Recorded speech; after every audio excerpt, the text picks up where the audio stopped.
1492 1492 Christopher Columbus अपने लंबे संघर्ष के बाद अमेरिका पहुंचते हैं और ऐसा बताया जाता है कि उन्होंने अमेरिका को डिस्कवर किया, दूसरे शब्दों में कह सकते हैं रीडिस्कवर किया, क्योंकि वहां पर पहले से ही रेड इंडियंस रहते थे। उस घटना के 400 वर्ष पूरे होने के उपलक्ष्य में 11 सितंबर 1893 को, क्या उस घटना को 400 वर्ष पूरे हो गए, उससे अगले वर्ष वहां पर अमेरिका में वर्ल्ड पार्लियामेंट ऑफ रिलीजन्स का आयोजन हो रहा था। भारत का एक युवा सन्यासी स्वामी विवेकानंद अपने अनेकों संघर्ष के बाद उस जगह पर पहुंचता है। स्वामी विवेकानंद बताते हैं कि दुनिया के सभी धर्मों के प्रतिनिधि वहां पर बुलाए गए थे, जिसमें इस्लाम, कन्फ्यूजनिज्म, ताओ, बुद्धिस्ट, क्रिश्चियनिटी, जिसमें प्रोटेस्टेंट और विभिन्न प्रकार के जो भी मेजर रिलीजन्स थे, वहां के प्रतिनिधि उस स्टेज पर बुलाए गए थे। और स्वामी विवेकानंद के शब्दों में कहूं तो काफिरों का मेला लगाया गया था और क्रिश्चियनिटी को दुनिया का सबसे बड़ा धर्म प्रचलित करने की पूरी कोशिश हो रही थी।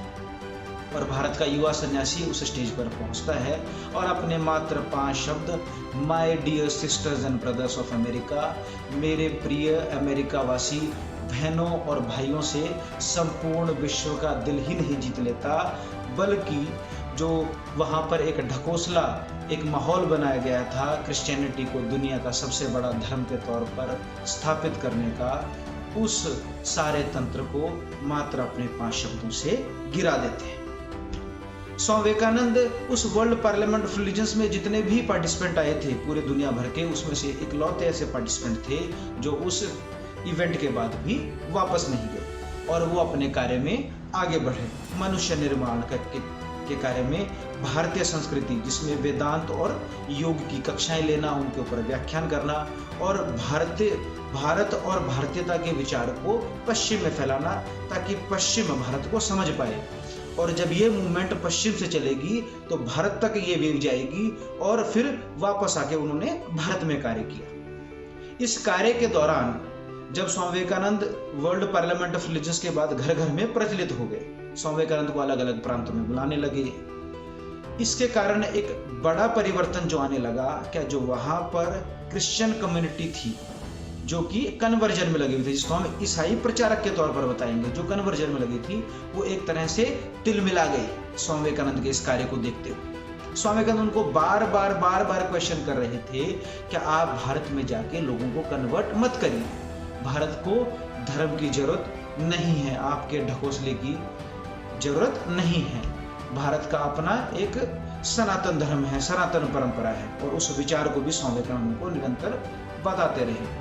इसका प्रभाव भारत पर भी बड़े तौर पर पड़ने लगा। जो कन्वर्जन हो रहा था उसमें भी फर्क आने लगा। जो प्रचारक थे, कन्वर्जन कर रहे थे, जो ईसाई प्रचारक, उनको भी काम करने में दिक्कत आने लगी और एक पूरा मूवमेंट खड़ा हो गया अमेरिका में।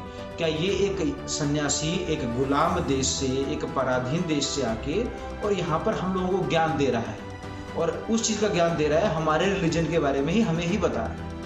इसकी वजह से स्वामी विवेकानंद के प्रति एक बड़ा फैक्शन जो सिर्फ और सिर्फ कन्वर्जन में लगा हुआ था, वो स्वामी विवेकानंद के सामने खड़ा हो गया। अब बात है फरवरी 1894 की।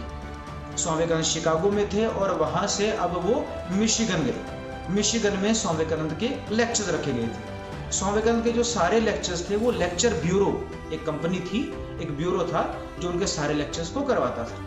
स्वामी विवेकानंद जब मिशिगन गए तो वहां पर उनके 3 लेक्चर रखे गए, 14, 15 और 17 फरवरी को। लेकिन भीड़ इतनी हो गई, लोगों को बैठने की जगह नहीं मिली, इसलिए स्वामी विवेकानंद को वहां पर 2-3 दिन और रुकना पड़ा और 2-3 दिन और संवाद करना पड़ा। इसी के दौरान 2 ग्रुप आमने सामने हो गए। एक जो स्वामी विवेकानंद के विचार को समझ रहे थे, पश्चिम में रहने वाले ही लोग, अमेरिका में रहने वाले ही लोग, एक ऐसा सेक्शन जो स्वामी विवेकानंद के विचार को समझ रहे थे, मनुष्य निर्माण के कार्य को समझ रहे थे, भारतीयता के विचार को समझ रहे थे, वेदांत के उदार चरित्र को समझ रहे थे।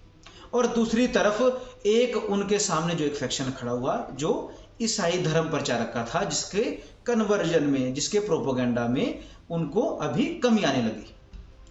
अब बात आमने सामने की हो गई। स्वामी विवेकानंद वो लेक्चर देकर वापस शिकागो पहुंच जाते हैं। जैसे स्वामी विवेकानंद शिकागो वापस पहुंचते हैं, जो सारा जो प्रोपेगेंडा चल रहा था एकदम से बढ़ जाता है। विरोध की जो आग थी वो एकदम से लपटें और तेज होने लग जाती हैं।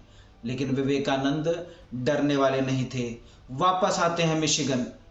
11 मार्च को अमेरिका में ओपेरा क्लब में खचाखच भरी हुई भीड़ के सामने 2 घंटे भाषण देते हैं और स्वामी विवेकानंद उस भाषण को अपने पश्चिम के सबसे श्रेष्ठ भाषण में से मानते हैं। The Christian mission in India, इस टैगलाइन के साथ, इस टाइटल के साथ स्वामी विवेकानंद 2 घंटे तक जितने भी प्रश्न थे उन्हें एक एक प्रश्न का जवाब देते हैं। क्रिश्चियन मिशनरी तिलमिला जाती है जब ना कोई प्रश्न होता है पूछने को, ना कोई जवाब होता है सुनने को, तो व्यक्ति के पास और कोई चारा नहीं रहता और वो लग जाता है उसके चरित्र हनन के लिए। स्वामी विवेकानंद के चरित्र हनन के लिए काम शुरू हो गया। स्वामी विवेकानंद स्वयं बताते हैं क्या काम पहले से ही हो रहा था, अब उस काम को तेजी दी गई। स्वामी विवेकानंद के जो जलपान था उसमें जहर भी डालने की कोशिश करी गई। स्वामी विवेकानंद एक जगह स्वयं लिखते हैं क्या कुछ युवा लड़कियों को मेरे पास भेजा गया और उनको ये भी बताया गया था बेला फुसलाकर क्या अगर तुम इस कार्य में सफल रही तो उनको आश्वासन भी दिया गया था क्या तुमको इसका इनाम भी दिया जाएगा। स्वामी विवेकानंद को विभिन्न प्रलोभन देके फंसाने की कोशिश करी जा रही थी, लेकिन जो विवेक के साथ आनंद में रहे वो विवेकानंद, वो पौरुषवान, वो चरित्रवान विवेकानंद जिसको कुछ छू ही नहीं सकता था, वो जो बहनें आई वो स्वामी विवेकानंद के विचार सुन के स्वयं ही उनको अपना भाई समझने लगी, भाई मानने लगी। सिर्फ और सिर्फ अमेरिका नहीं, स्वामी विवेकानंद आगे बढ़ते हैं। America, England, Germany, Switzerland, Athens, Constantinople, Egypt तक भारतीयता के विचार को गाड़ाते हैं।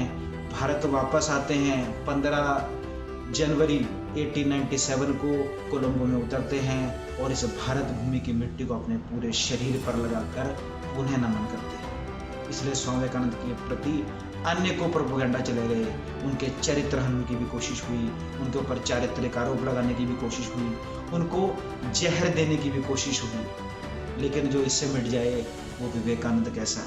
ये वीडियो आपको कैसी लगी कमेंट बॉक्स में ज़रूर बताइए।